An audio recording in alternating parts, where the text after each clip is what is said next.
박노인이 떨리는 손으로 발견한 은행 서류. 거기에는 충격적인 문구가 적혀 있었습니다. 대출 조건 박철수, 아버지 박노인 사망. 시 토지 상속 예정을 담보로 한 선대출 신청. 살아있는 나를 두고 벌써 죽은 뒤를 계산해! 박노인의 목소리가 분노로 떨렸습니다. 평생 믿고 자랑스러워했던 큰아들이 아버지의 죽음을 기다리고 있었던 것입니다. 박노인의 심장이 무너지는 듯한 충격과 배신감이 온몸을 휩쓸었습니다. 오늘 사연 시작하기 전에 무료 버튼인 구독과 좋아요를 꼭 눌러주세요. 그러면 여러분들께 좋은 일이 생길 거예요. 전남의 작은 마을, 이른 새벽 5시. 아직 해가 뜨기 전 어둠 속에서도 박노인은 어김없이 눈을 뜹니다. 78세의 나이에도 불구하고 그의 하루는 언제나 이렇게 시작됩니다. 낡은 알람시계 소리보다도 먼저 깨어나는 것은 50년 넘게 농사를 지으며 몸에 밴 습관 때문입니다. 또 하루가 시작되는구나. 박노인은 침대에서 일어나며 허리를 주물러 줍니다. 나이가 들면서 허리가 많이 굽었지만 여전히 그의 의지는 꺾이지 않았습니다. 세면을 마치고 간단한 아침을 먹은 후 박노인은 낡은 호미와 물통을 들고 집을 나섭니다. 마을은 아직 고요합니다. 가로등 불빛 사이로 보이는 논밭들이 새벽 안개에 쌓여 신비로운 모습을 하고 있습니다. 박노인이 걸어가는 발걸음 소리만이 정막을 깨뜨리고 있습니다. 이 길을 얼마나 많이 걸었을까요? 젊었을 때부터 지금까지 수없이 많은 새벽을 이렇게 맞이했습니다.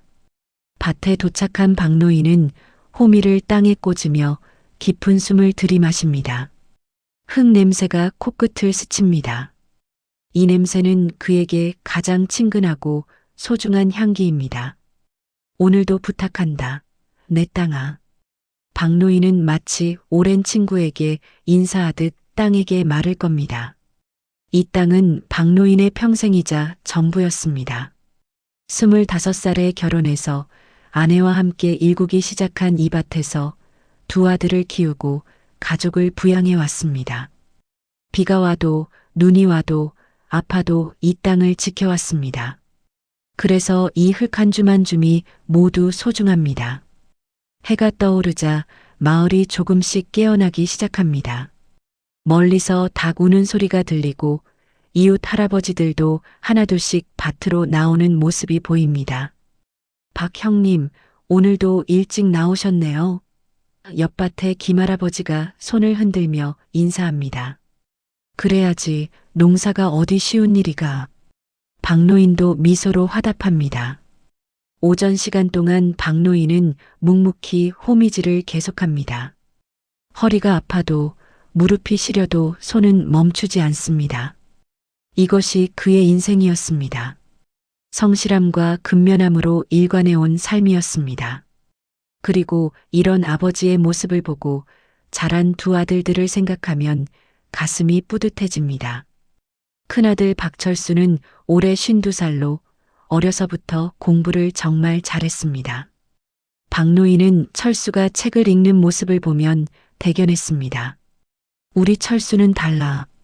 공부를 잘해서 서울로 나가 큰 사람이 될 거야. 아내와 함께 그런 꿈을 꾸곤 했습니다. 그리고 그 꿈은 현실이 되었습니다. 철수는 대학을 졸업하고 서울에서 중소기업 부장으로 일하며 안정된 생활을 하고 있습니다. 둘째 박영호는 49살로 형과는 성격이 많이 다릅니다.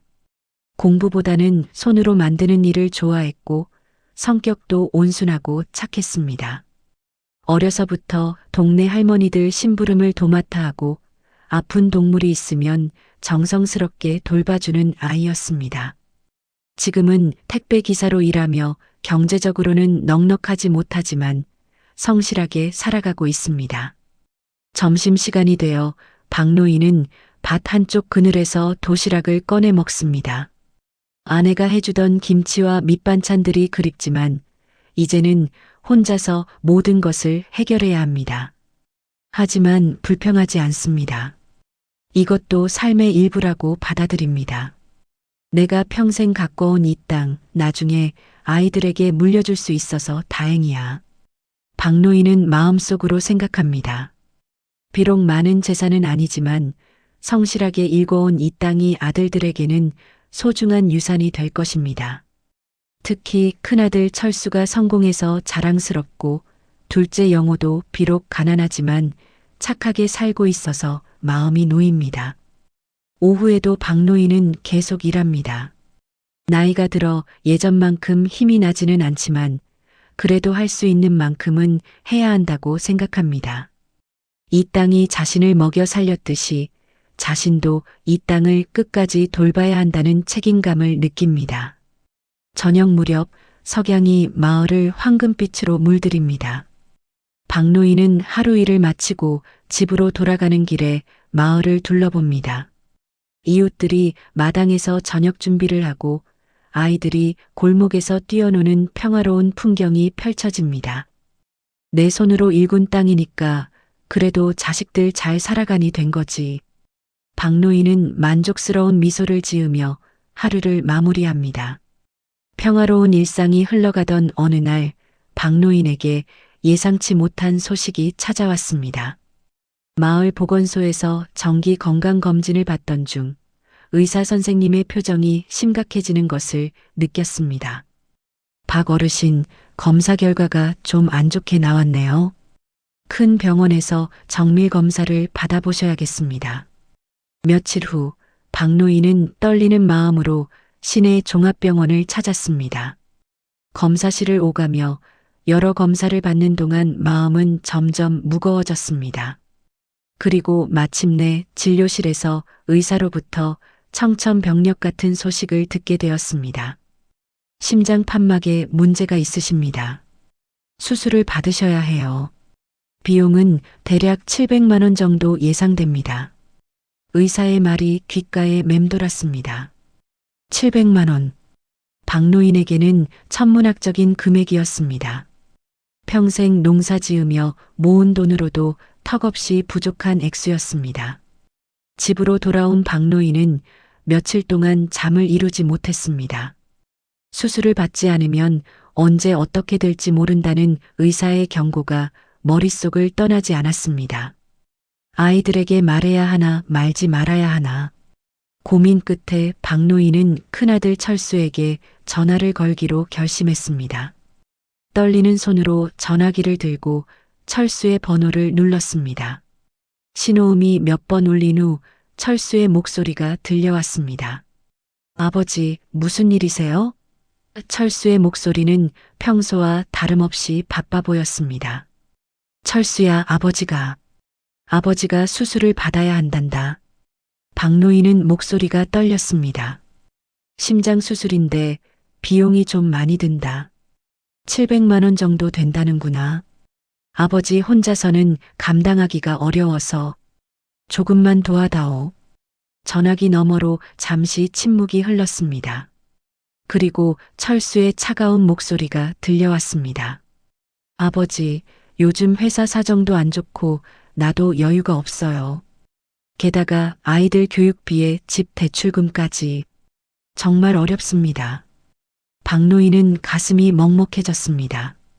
큰아들이 이렇게 냉정할 줄은 생각지 못했습니다. 그래, 철수야. 너도 힘들겠지.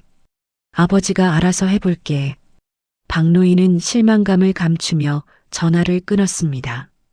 며칠이 지난 후 박노인은 우연히 이웃 할머니로부터 충격적인 소식을 듣게 되었습니다. 박 영감, 철수네가 몰디브 여행 갔다며? 인터넷에 사진 올려놨던데 정말 좋아 보이더라. 박노인은 믿을 수 없었습니다.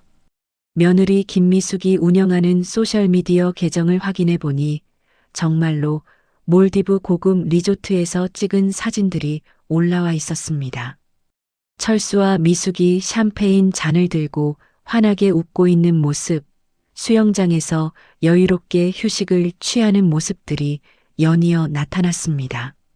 아버지 수술비가 없다고 하더니 박노인은 스마트폰 화면을 바라보며 심장이 무너지는 듯한 충격을 받았습니다.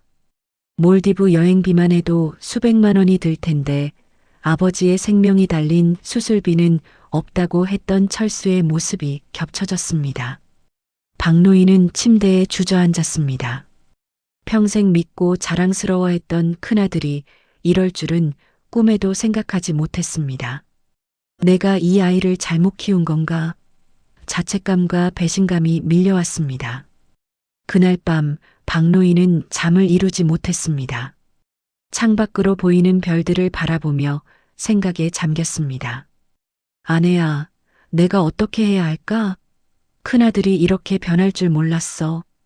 돌아가신 아내에게 말을 걸어봤지만 답은 돌아오지 않았습니다. 다음 날 아침 박노인은 평소보다 늦게 일어났습니다. 몸도 마음도 무거웠지만 그래도 밭에 나가야 했습니다. 농사일은 하루도 쉴 수 없는 일이었으니까요. 하지만 호미를 잡은 손에는 힘이 들어가지 않았습니다. 어떻게 수술비를 마련해야 할까? 박노인은 여러 방법을 생각해 봤습니다. 땅을 팔아야 하나, 은행에서 대출을 받아야 하나. 하지만 나이가 많아 대출도 쉽지 않을 것 같았습니다. 그렇다고 평생 일군 땅을 팔기에는 너무 아까웠습니다. 점심시간이 되어 집으로 돌아온 박노인은 다시 한번 철수에게 전화를 걸어볼까 고민했습니다. 하지만 며칠 전에 차가운 대답이 생각나 전화기를 들었다가도 다시 내려놓기를 반복했습니다. 그때 둘째 영호에게서 전화가 걸려왔습니다. 아버지, 안녕하세요? 요즘 어떻게 지내세요? 영호의 목소리는 언제나 따뜻했습니다. 박노인은 잠시 망설였지만 영호에게만은 솔직하게 이야기하기로 했습니다. 영호야, 사실 아버지가 심장 수술을 받아야 한단다. 박노인의 목소리가 떨렸습니다. 영호는 깜짝 놀라며 자세한 상황을 물어봤습니다. 박노인은 병원에서 들은 이야기를 차근차근 설명했습니다. 아버지, 걱정하지 마세요. 제가 뭐라도 도와드릴게요. 영호의 목소리에는 진심이 담겨 있었습니다. 비록 경제적으로 넉넉하지 못한 영호였지만 아버지를 걱정하는 마음만은 진짜였습니다. 박노인은 영호의 따뜻한 마음에 가슴이 뭉클해졌습니다. 이날 저녁 박노인은 두 아들의 서로 다른 반응을 생각하며 복잡한 심경에 빠졌습니다. 성공한 큰아들과 가난하지만 마음 따뜻한 둘째 아들. 과연 누가 진정한 아들일까요? 철수의 차가운 반응과 영호의 따뜻한 마음 사이에서 혼란스러워하던 박노인에게 며칠 후 마을에서 충격적인 소문이 들려오기 시작했습니다. 평소 마을 소식에 밝은 옆집 할머니가 박노인을 찾아와 조심스럽게 말을 꺼냈습니다. 박영감, 말하기가 그런데. 할머니는 말을 머뭇거렸습니다. 철수네가 요즘 땅 이야기를 자주 한다며? 동네 부동산에도 다녀갔다는 얘기가 있던데. 박노인은 가슴이 철렁 내려앉는 느낌이었습니다. 땅 이야기요? 무슨 땅 이야기 말입니까? 할머니는 더욱 조심스러운 목소리로 계속했습니다. 철수가 친구들한테 그러더래. 아버지 돌아가시면 땅이 다 자기 거라고. 그래서 미리 알아보고 있다고. 박노인은 믿을 수 없었습니다. 자신이 아직 살아있는데 벌써 상속 이야기를 하고 있다니요. 며칠 후 더욱 구체적인 소식이 들려왔습니다. 마을 이장이 박노인을 찾아와 심각한 표정으로 말했습니다. 박 형님, 철수가 은행에 다녀간 것 같습니다. 땅 서류를 가지고 가서 뭔가 상담을 받았다는 얘기가 있어요. 박노인은 온몸에 소름이 돋았습니다. 은행에 땅 서류를 가지고 갔다고요? 이장은 고개를 끄덕였습니다. 네, 대출 상담을 받은 것 같습니다. 그런데 문제는 이장이 말을 멈췄습니다. 문제가 뭡니까? 박노인이 다급하게 물었습니다. 철수가 형님 명의로 대출을 시도했다는 겁니다. 물론 형님 동의 없이는 불가능하지만 상속 예정이라는 조건으로 뭔가 진행하려고 했던 것 같습니다. 박노인은 충격에 말을 잇지 못했습니다. 자신의 큰아들이 아직 살아있는 아버지를 두고 이미 상속을 기정사실화하고 있다니요. 더욱 놀라운 것은 아버지의 동의도 구하지 않고 멋대로 진행하려 했다는 사실이었습니다. 그날 밤 박노인은 잠을 이루지 못하고 뒤척였습니다. 철수가 정말 그런 아이였나? 내가 잘못 알고 있었던 건가? 평생 자랑스러워했던 큰아들에 대한 믿음이 흔들리기 시작했습니다. 다음 날 오전 박노인은 직접 확인해 보기로 결심했습니다. 마을 부동산 중개사무소를 찾아갔습니다. 사장님, 혹시 우리 큰아들 철수가 다녀간 적이 있나요? 부동산 사장은 잠시 머뭇거리다가 솔직하게 대답했습니다. 아, 네. 며칠 전에 다녀갔습니다. 아버님 땅의 시세를 문의하더라고요. 그리고 사장이 말을 멈췄습니다. 그리고 뭡니까? 박노인이 재촉했습니다. 상속받으면 바로 매각할 계획이라고 하더라고요. 박노인은 현기증을 느꼈습니다. 철수가 땅을 상속받자마자 팔아버릴 계획까지 세워두고 있었다니요. 평생 일군 소중한 땅을, 아버지의 추억과 정성이 담긴 터전을 그냥 돈으로만 보고 있었던 것입니다. 집으로 돌아온 박노인은 더욱 충격적인 사실을 알게 되었습니다. 마을 이발소에서 들은 이야기였습니다. 철순의 며느리 미숙 씨 말이야. 요즘 부동산 공부를 한다더라. 땅값이 오를 만한 곳을 알아본다고. 이발사 아저씨는 계속해서 놀라운 이야기를 들려주었습니다. 그리고 미숙 씨가 친구들한테 그러더래. 시골 땅이지만 개발 예정지라서 몇 년 후에는 값이 몇 배로 오를 거라고. 그때 팔면 대박이라고. 박노인은 분노가 치밀어 올랐습니다. 며느리 미숙까지 가세해서 자신의 땅을 투기 대상으로만 보고 있었던 것입니다. 아버지의 건강은 걱정하지 않으면서 땅의 가치만 계산하고 있었다니요. 며칠 후 더욱 구체적인 증거가 나타났습니다. 우체국에서 일하는 마을 청년이 조심스럽게 박노인에게 알려주었습니다. 할아버지, 철수 아저씨가 은행 서류를 받아갔습니다. 대출 신청서 같던데 담보가 할아버지 땅으로 되어 있더라고요. 박노인은 더 이상 참을 수 없었습니다. 직접 철수에게 전화를 걸어 확인해 보기로 했습니다. 철수야, 아버지다. 혹시 은행에 다녀온 게 있나? 철수는 당황한 듯 더듬거렸습니다. 아, 아버지. 그게 솔직하게 말해라. 아버지 땅을 담보로 대출을 받으려고 했나? 박노인의 목소리에는 분노가 섞여 있었습니다. 철수는 한참을 침묵하다가 마지못해 대답했습니다. 아버지, 사업 자금이 급해서. 어차피 나중에 물려받을 땅이니까. 어차피 물려받을 땅이라고? 박노인은 목소리를 높였습니다. 아버지가 아직 살아있는데 벌써 상속 생각을 하고 있었단 말이냐? 철수는 변명을 늘어놓았습니다. 아버지, 그런 뜻이 아니라. 박노인은 전화를 끊었습니다. 더 이상 들을 수 없었습니다. 평생 믿고 의지했던 큰아들이 이렇게 변해 있을 줄은 꿈에도 생각하지 못했습니다. 그날 저녁 박노인은 밭에 나가 혼자 생각에 잠겼습니다. 석양이 논두렁을 물들이는 가운데 그동안의 일들이 주마등처럼 스쳐 지나갔습니다. 내가 철수를 너무 믿었나? 성공했다고 해서 인격까지 훌륭한 건 아니었구나. 이때 둘째 영호에게서 전화가 걸려왔습니다. 아버지, 수술 날짜는 정하셨어요? 제가 휴가를 내서 병원에 모셔다 드릴게요. 영호의 따뜻한 목소리가 박노인의 마음을 달래주었습니다. 영호야, 고맙다. 너만이라도 이렇게 해줘서. 박노인의 목소리가 떨렸습니다. 가난하지만 효심 깊은 둘째와 부유하지만 냉정한 큰아들. 이제 박노인은 누가 진짜 아들인지 확실히 알 수 있었습니다. 철수의 배신적인 행동에 상처받은 박노인에게 며칠 후 더욱 충격적인 일이 기다리고 있었습니다. 어느 화요일 오후 며느리 갑자기 시골집을 찾아왔습니다. 평소에는 명절이나 큰일이 있을 때만 내려오던 미숙이 혼자 온 것이 의아했습니다. 아버님, 안녕하세요. 미숙은 평소보다 더욱 다정한 목소리로 인사했습니다. 명품 가방을 들고 화려한 옷차림을 한 모습이 시골집과는 대조적이었습니다.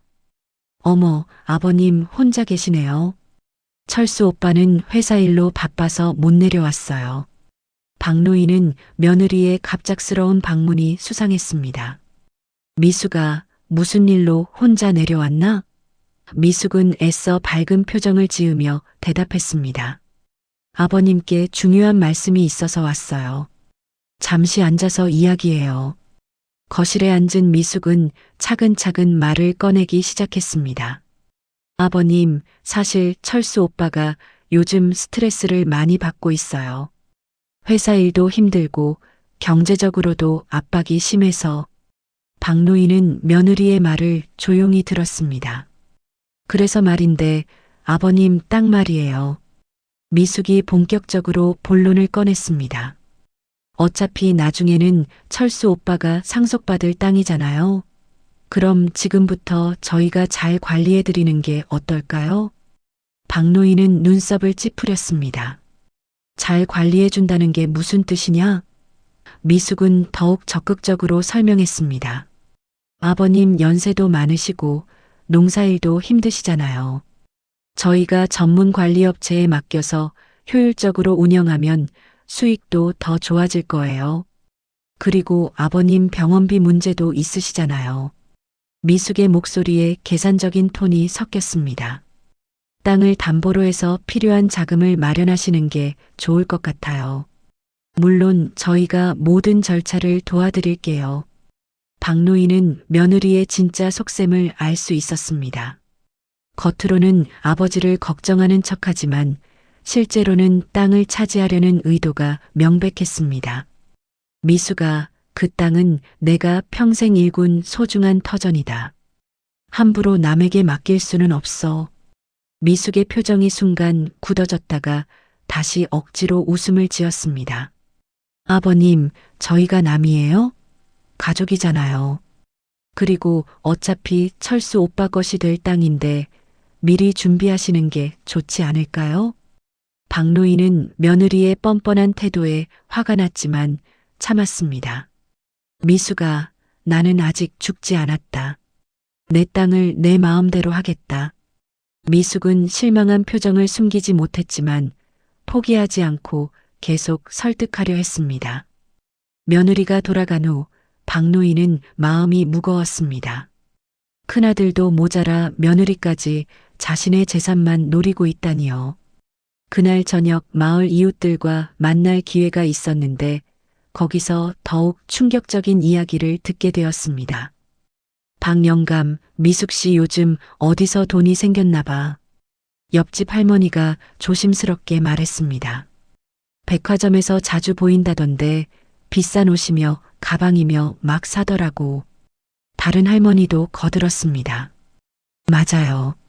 미용실에서도 비싼 코스로 관리받고 식당에서도 돈 많은 사장님이랑 같이 있는 걸 봤다는 사람이 있어요.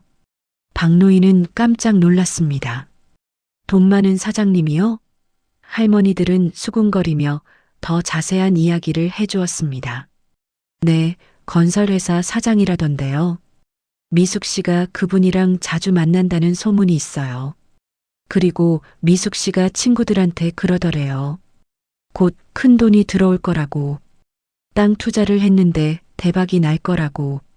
할머니의 말에 박노인은 온몸에 소름이 돋았습니다. 박노인은 급하게 집으로 돌아가서 더 자세히 알아보기로 했습니다. 마을에서 가장 소식의 밝은 이발사 아저씨를 찾아갔습니다.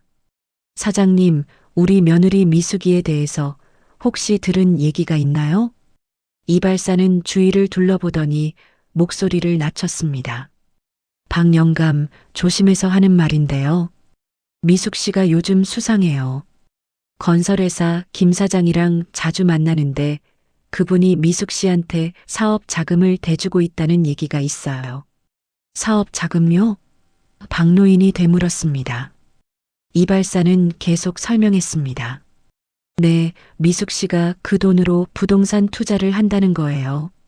그런데 문제는 그 돈의 출처가 불분명하다는 거죠. 박노인은 점점 상황이 심각하다는 것을 깨달았습니다. 더 자세히 알 수 있을까요? 이발사는 망설이다가 입을 열었습니다. 김 사장이 미숙 씨한테 관심이 있어 보여요. 그리고 미숙 씨도 그걸 이용하는 것 같고요.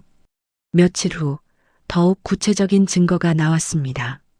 마을 상점 아주머니가 박노인에게 충격적인 소식을 전해주었습니다. 박 영감, 미숙 씨가 김 사장한테서 받은 돈으로 다른 사업에 투자했다는 소문이 있어요. 그런데 그 사업이 실패했다는 얘기도 들리고 박노인은 머리가 어지러질했습니다. 며느리가 다른 남자에게서 돈을 받아 사업을 하고 있었고 그것도 실패했다니요. 그러면서도 자신에게는 땅을 관리해 주겠다고 했던 것입니다. 그날 밤 박노인은 잠을 이루지 못했습니다. 미숙이가 이런 아이였나? 철수는 이런 걸 알고 있는 건가? 큰아들 부부에 대한 신뢰가 완전히 무너졌습니다. 다음 날 아침 박노인은 확신을 가지게 되었습니다. 이웃 할머니가 결정적인 이야기를 해주었기 때문입니다. 박 영감, 미숙 씨가 김 사장한테 그랬다더라고요. 시아버지 땅이 곧 자기 것이 될 거라고. 그걸 담보로 큰 사업을 벌일 거라고. 박노인은 분노와 실망감에 휩싸였습니다. 며느리가 자신을 이용해서 다른 남자와 사업을 벌이고 있었던 것입니다. 그리고 그 모든 계획의 중심에는 자신의 소중한 땅이 있었습니다. 이제 알겠다. 철수와 미숙이가 계획한 게 무엇인지. 박노인은 마음속으로 다짐했습니다. 내가 바보가 되어서는 안 되겠어. 이들의 진짜 정체를 더 파악해봐야겠다. 그날 저녁 박노인은 둘째 영호에게 전화를 걸어 상황을 알려주었습니다. 영호는 충격을 받으며 형수의 행동을 믿을 수 없어 했습니다. 아버지, 정말 그런 일이 있었어요? 형은 알고 있는 건가요?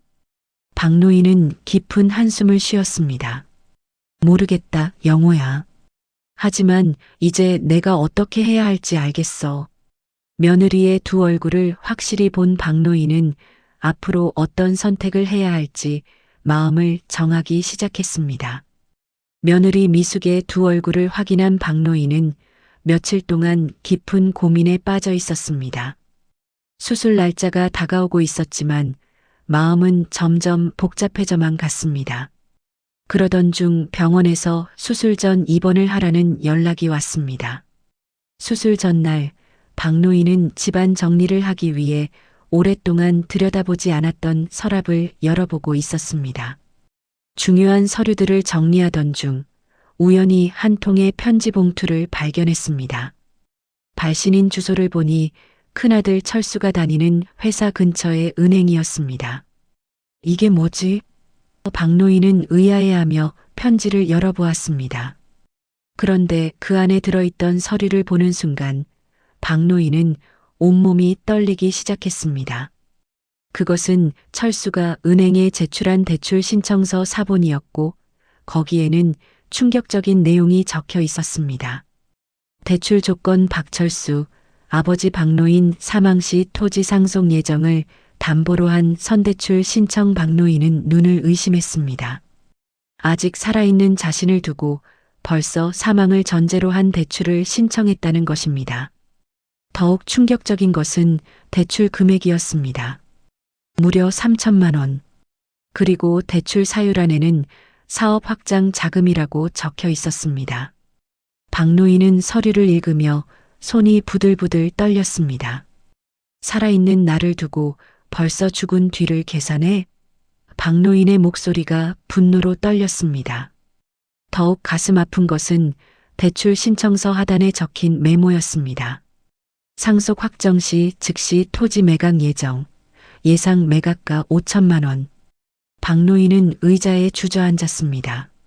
철수가 자신이 죽기만 기다리고 있었던 것입니다.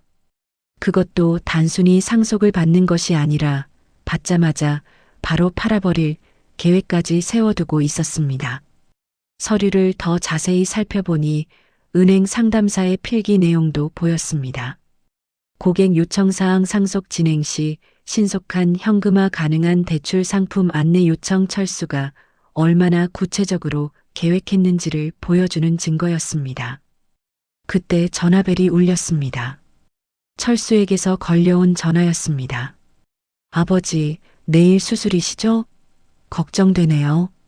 평소와 다름없는 걱정스러운 목소리였지만 이제 박노인에게는 위선으로만 들렸습니다. 철수야, 너 은행에 다녀온 게 있지? 박노인이 직접적으로 물었습니다. 전화기 너머로 잠시 침묵이 흘렀습니다. 아, 아버지. 그게... 철수가 당황하며 말을 더듬었습니다. 아버지 사망 시 토지 상속 예정이라고 적어낸 게 너냐? 박노인의 목소리에는 분노가 가득했습니다. 철수는 완전히 당황한 채로 변명을 늘어놓기 시작했습니다. 아버지, 그건 만약을 대비한 거고, 만약을 대비해서 내가 죽기도 전에 대출을 받아? 그것도 3천만 원씩이나? 박노인이 소리쳤습니다. 철수는 더욱 당황하며 해명하려 했습니다. 아버지, 사업이 급해서 일시적으로 필요한 자금이었어요. 일시적이라고? 그러면 왜 상속받자마자 땅을 팔 계획까지 세워놨느냐? 박노인의 추궁에 철수는 말문이 막혔습니다. 한참 후에야 철수가 작은 목소리로 대답했습니다. 아버지, 죄송합니다. 너무 급해서. 박노인은 전화를 끊었습니다. 더 이상 듣고 싶지 않았습니다. 평생 믿고 의지했던 큰아들이 이런 계획을 세우고 있었다니요. 그것도 아버지가 아픈 상황에서 말입니다. 며칠 후 더욱 충격적인 소식이 들려왔습니다. 마을 이장이 급하게 찾아와서 전해준 이야기였습니다. 박 형님, 큰일 났습니다. 미숙 씨가 김 사장한테서 받은 돈으로 투자한 사업이 완전히 망했어요. 뭐라고요? 박노인이 놀라서 물었습니다. 이장은 심각한 표정으로 계속 설명했습니다. 김 사장이 미숙 씨한테 투자한 돈이 2천만 원이 넘는다는 얘기가 있어요. 그런데 그 사업이 사기였던 것 같습니다. 박노인은 현기증을 느꼈습니다. 며느리가 다른 남자에게서 받은 거액의 돈을 잃었다는 것입니다. 그럼 김 사장은 뭐라고 하나요? 이장이 고개를 저었습니다. 김 사장이 미숙 씨한테 돈을 갚으라고 압박하고 있다는 소문이 있어요. 더욱 놀라운 것은 뒤이은 이장의 말이었습니다. 그런데 미숙 씨가 김 사장한테 그랬다더라고요. 시아버지 땅으로 돈을 갚겠다고, 곧 상속받을 거라고 하면서요. 박노인은 온몸에 소름이 돋았습니다. 며느리가 다른 남자와의 사업 실패로 생긴 빚을 자신의 땅으로 갚으려고 했던 것입니다. 그리고 그 모든 계획에 철수도 연관되어 있을 가능성이 높았습니다. 그날 밤 박노인은 잠을 이루지 못했습니다. 내일 수술을 받아야 하는 상황에서 이런 충격적인 사실들을 알게 되다니요. 내가 수술대에 올라가는 동안 이들이 무슨 짓을 할까? 불안감이 밀려왔습니다. 새벽에 우연히 창밖을 내다보니 철수의 차가 마을 입구에 서 있는 것이 보였습니다.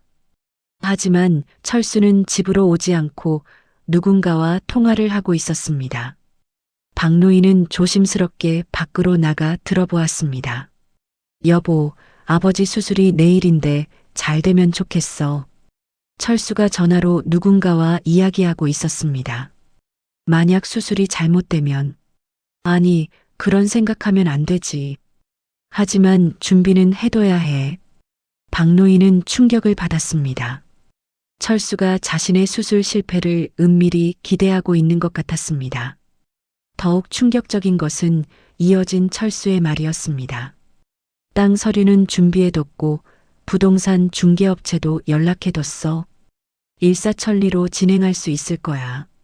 박노인은 뒷걸음질 치며 집으로 돌아왔습니다. 자신의 큰아들이 아버지의 죽음을 기다리고 있었던 것입니다. 그것도 치밀하게 계획을 세워가며 말입니다.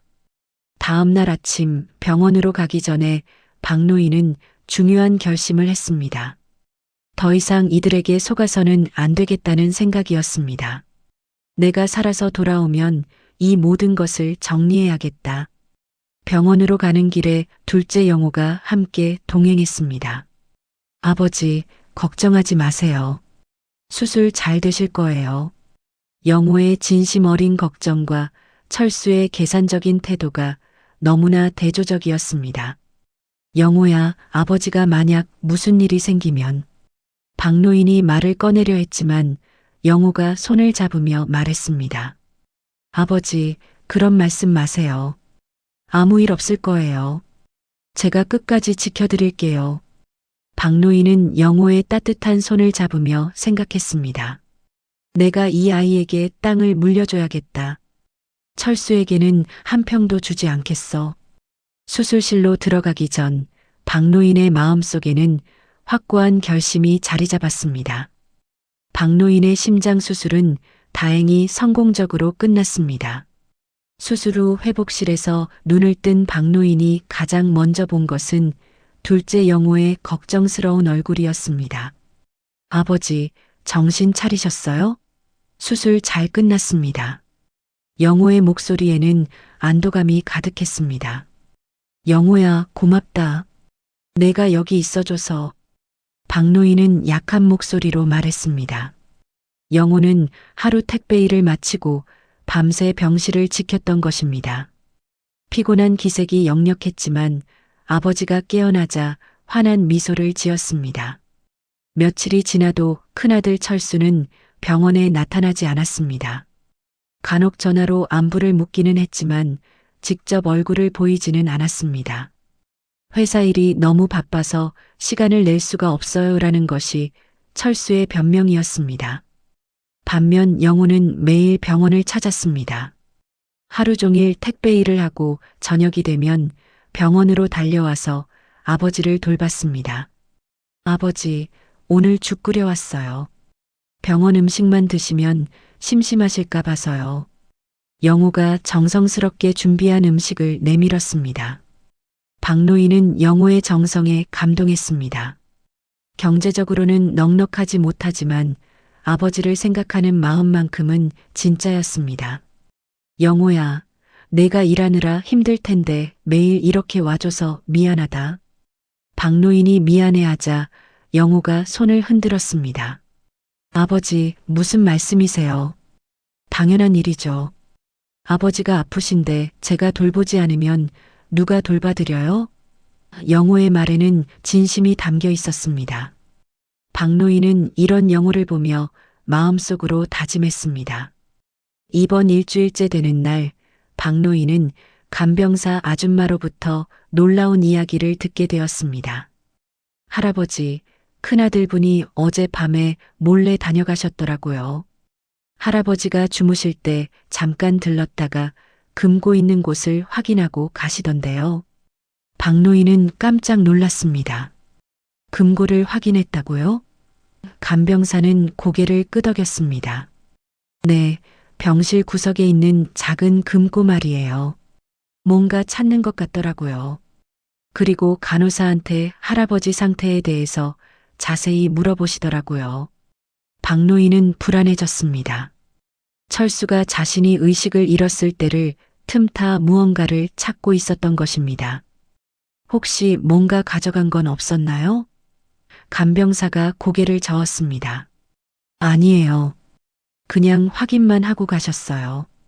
그날 밤 영호가 병문안을 왔을 때 박노인은 이 이야기를 해주었습니다. 영호는 믿을 수 없다는 표정을 지었습니다. 형이 그런 행동을 했다고요? 아버지가 아프신데.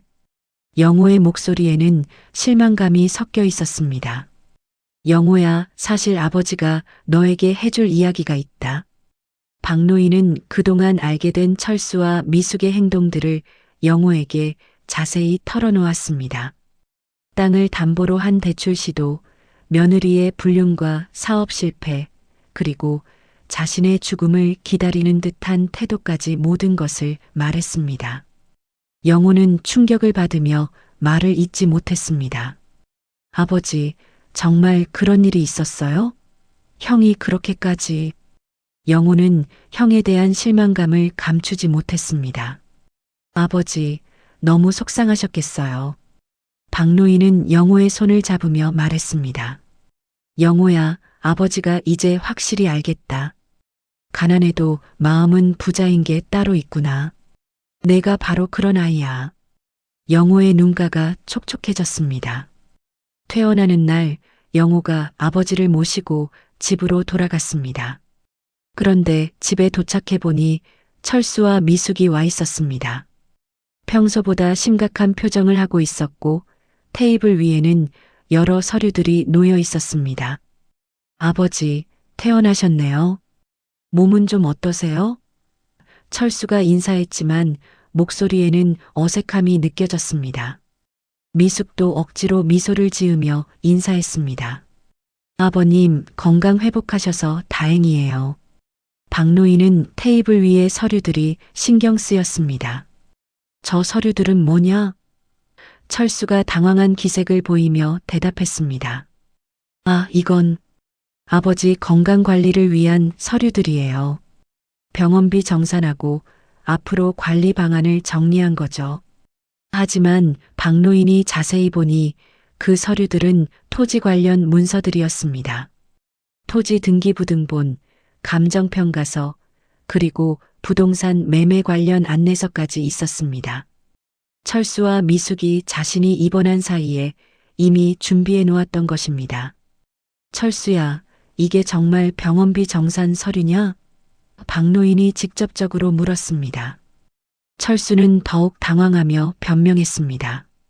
아버지, 혹시 모르니까 미리 준비해 둔 거예요. 아버지 연세도 있으시고. 미숙이 끼어들었습니다.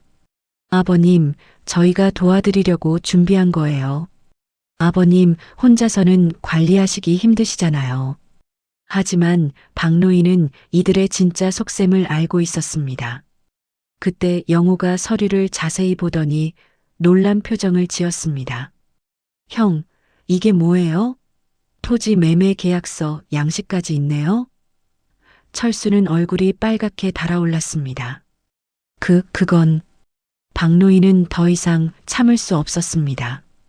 철수야, 미숙아, 너희들이 무슨 생각을 하고 있는지 다 알고 있다. 박노인의 목소리에는 분노가 섞여 있었습니다. 내가 수술받는 동안 너희들이 뭘 했는지, 내 땅으로 무슨 계획을 세우고 있는지 다 안다고.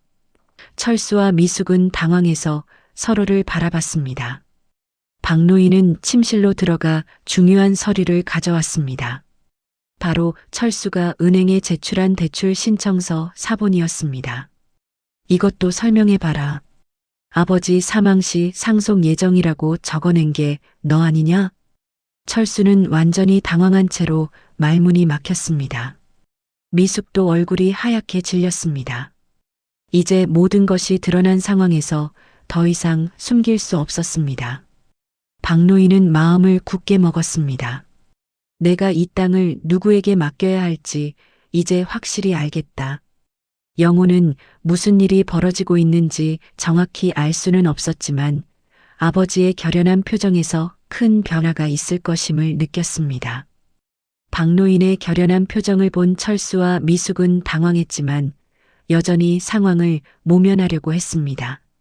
아버지, 오해가 있으신 것 같아요. 저희는 정말 아버지를 위해서... 철수가 변명을 늘어놓으려 했지만 박노인은 손을 들어 말을 막았습니다. 그만해라. 이제 더 이상 듣고 싶지 않다. 박노인은 단호하게 말했습니다. 내일 온 가족이 모이는 자리를 만들겠다. 중요한 발표가 있을 것이니 모두 참석하도록 해라.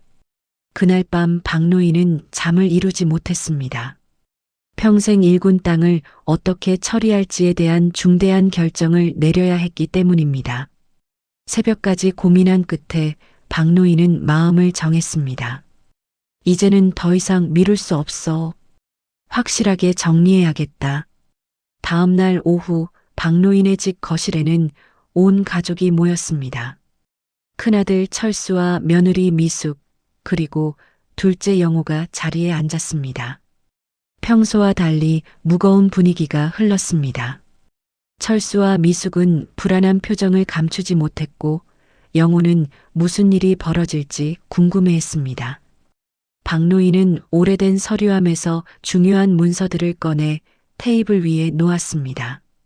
토지 등기부등본, 상속 관련 서류, 그리고 유언장까지 모든 것이 준비되어 있었습니다.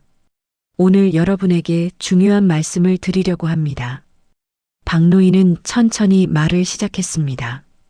내가 평생 일궈온 이 땅에 대해서 이야기하려고 합니다. 이 땅은 단순한 재산이 아닙니다.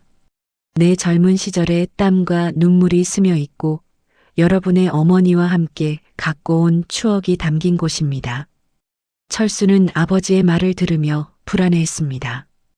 혹시 자신의 행동이 들통났을까봐 걱정되었기 때문입니다. 미숙도 마찬가지로 초조한 기색을 보였습니다. 반면 영호는 아버지의 말에 진심으로 귀를 기울이고 있었습니다. 그런데 최근에 충격적인 사실들을 알게 되었습니다. 박노인의 목소리가 점점 단단해졌습니다.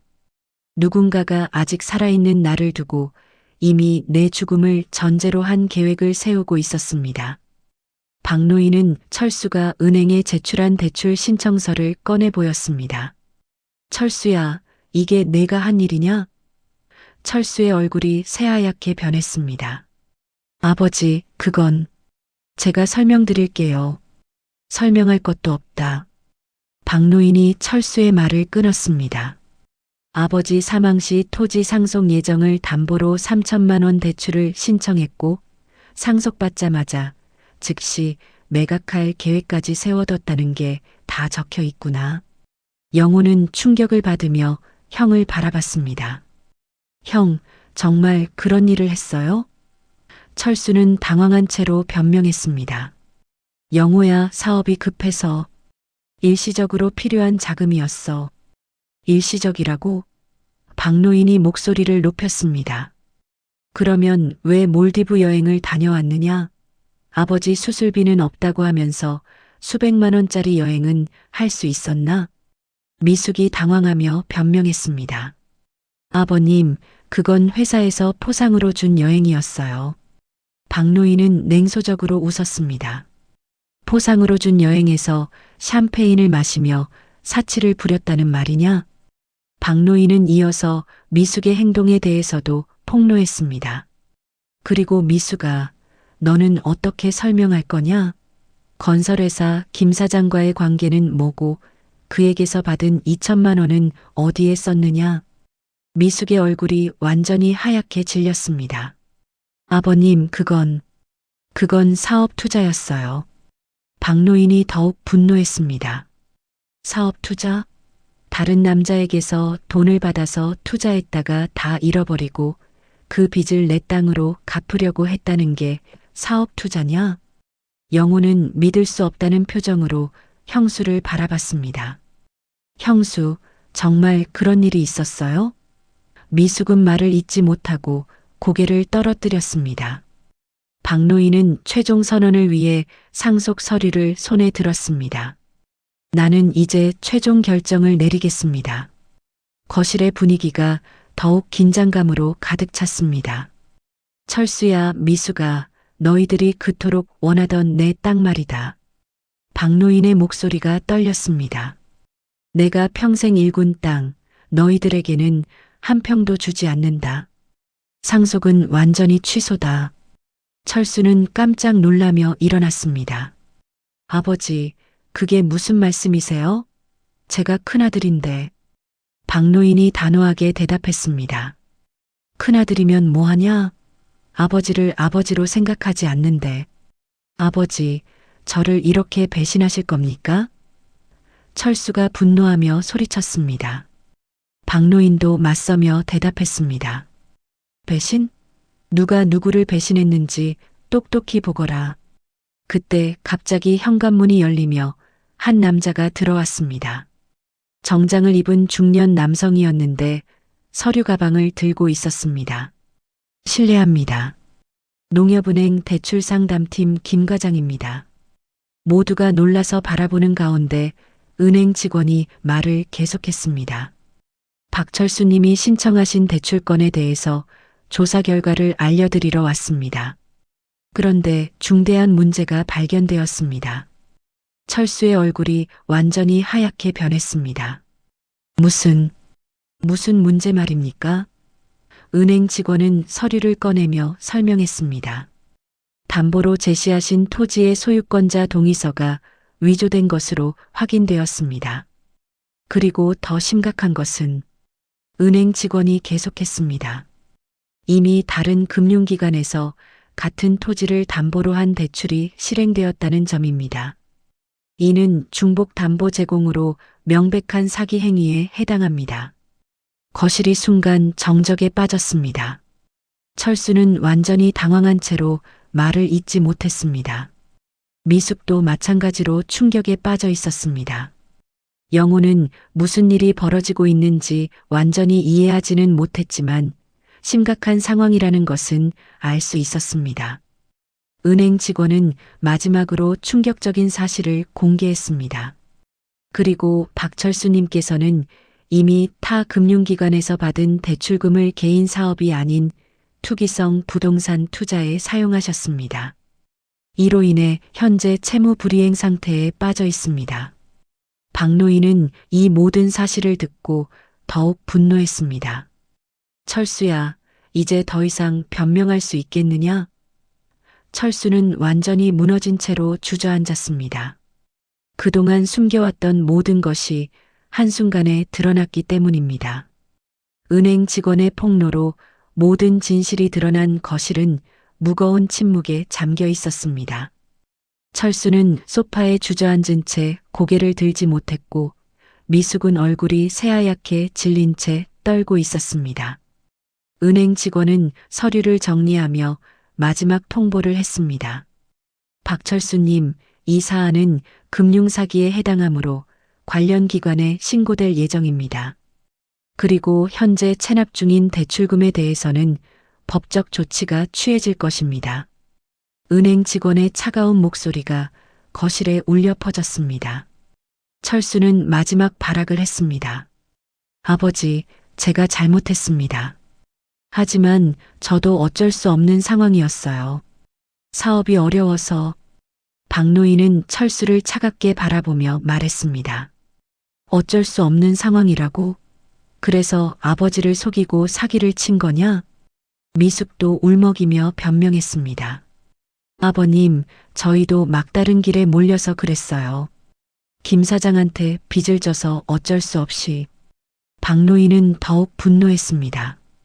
어쩔 수 없이? 그래서 남의 남자와 바람을 피우고 그 돈으로 투기를 한 거냐? 영호는 충격을 받으며 형과 형수를 바라봤습니다. 형, 형수, 정말 그런 일을 했어요? 어떻게 아버지를 이렇게 속일 수 있어요? 영호의 목소리에는 실망과 분노가 섞여 있었습니다. 박노인은 이제 최종 선언을 할 때가 되었다고 생각했습니다. 철수야, 미수가, 이제 내 결정을 들어봐라. 박노인은 상속 서류를 들어 올렸습니다. 내가 평생 일군 이 땅, 너희들에게는 한 평도 주지 않겠다. 철수가 절망적인 목소리로 소리쳤습니다. 아버지, 그러면 저희는 어떻게 살아요? 빚만 남게 되잖아요. 박노인은 단호하게 대답했습니다. 그건 너희들이 알아서 해결할 일이다. 내가 왜 너희들의 사기 행위에 대한 책임을 져야 하냐? 미숙이 무릎을 꿇으며 애원했습니다. 아버님, 제발 용서해 주세요. 다시는 이런 일 안 할게요. 한 번만 기회를 주세요.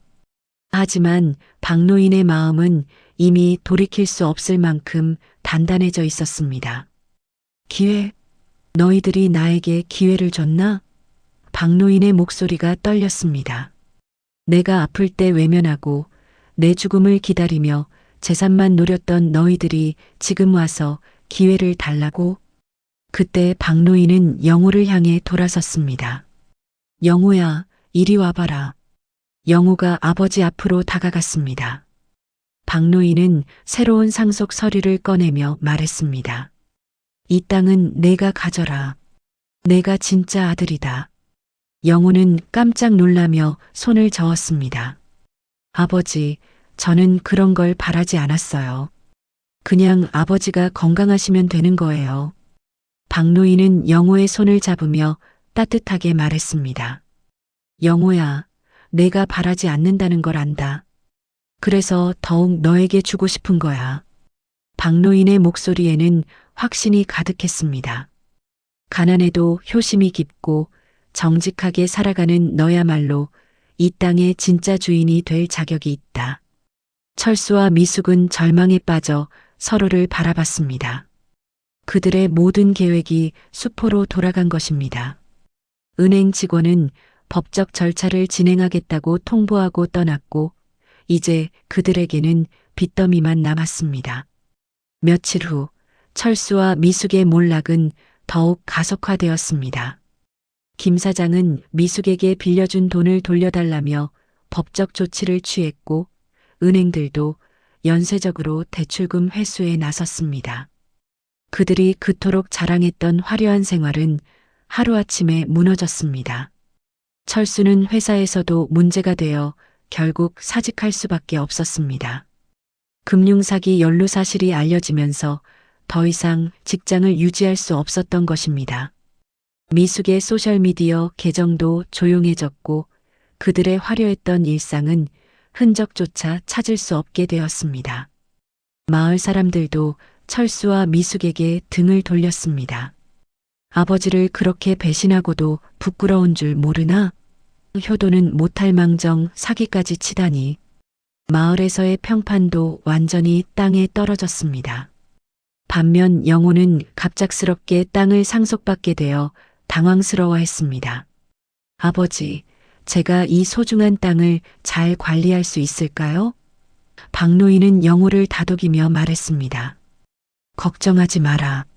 내 마음씨라면 분명 이 땅을 잘 지켜나갈 거야. 영호는 택배 일을 계속하면서도 틈틈이 농사일을 배우기 시작했습니다. 아버지에게서 농사 기술을 전수받고 마을 어르신들의 조언도 들으며 열심히 노력했습니다.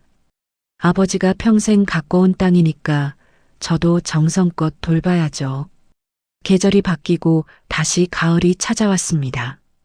황금빛으로 물든 논두렁에서 박노인과 영호, 그리고 영호의 어린 아들이 함께 농사일을 하고 있었습니다.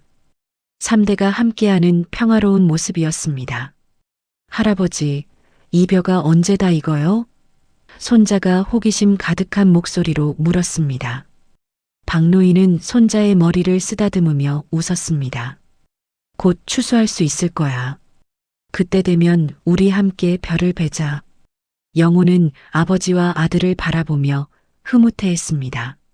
아버지, 정말 행복해요. 이렇게 가족이 함께할 수 있어서. 박노인도 만족스러운 미소를 지었습니다. 그래, 이게 진짜 행복이야. 돈으로는 살 수 없는 거지. 저녁 무렵 해가 지면서 하늘이 붉게 물들었습니다. 박노인은 밭둑에 앉아 자신의 선택이 옳았다는 확신을 가졌습니다. 재산보다 중요한 것은 진심이었고 피보다 중요한 것은 마음이었습니다. 재산은 사라져도 정은 남는다. 박노인은 마음속으로 중얼거렸습니다. 내가 지켜야 할 건 피가 아니라 마음이었구나. 아내의 영전에서 이런 이야기를 해주고 싶었습니다. 영호는 아버지 옆에 앉아 함께 석양을 바라봤습니다. 아버지, 고생 많으셨어요. 이제 제가 잘 돌볼게요. 박노인은 영호의 어깨에 손을 올리며 말했습니다. 영호야, 내가 있어서 정말 다행이다. 마을 어르신들도 하나둘씩 밭일을 마치고 집으로 돌아가고 있었습니다. 박영감, 오늘도 수고했네. 내일 또 뵙시다. 정겨운 인사들이 오가는 평화로운 마을의 하루가 끝나가고 있었습니다. 황금빛 논두렁 위로 따뜻한 웃음이 번져나갔습니다. 진정한 가족의 사랑이 무엇인지를 깨달은 박노인과 영호, 그리고 새로운 세대인 손자까지 이들의 행복한 일장이 계속될 것입니다. 이야기는 이렇게 따뜻한 희망과 함께 막을 내립니다. 할아버지의 행동이 마음에 드신다면 댓글의 숫자 1을 눌러주세요. 그리고 구독과 좋아요는 저에게 큰 힘이 됩니다. 시청해주셔서 감사합니다.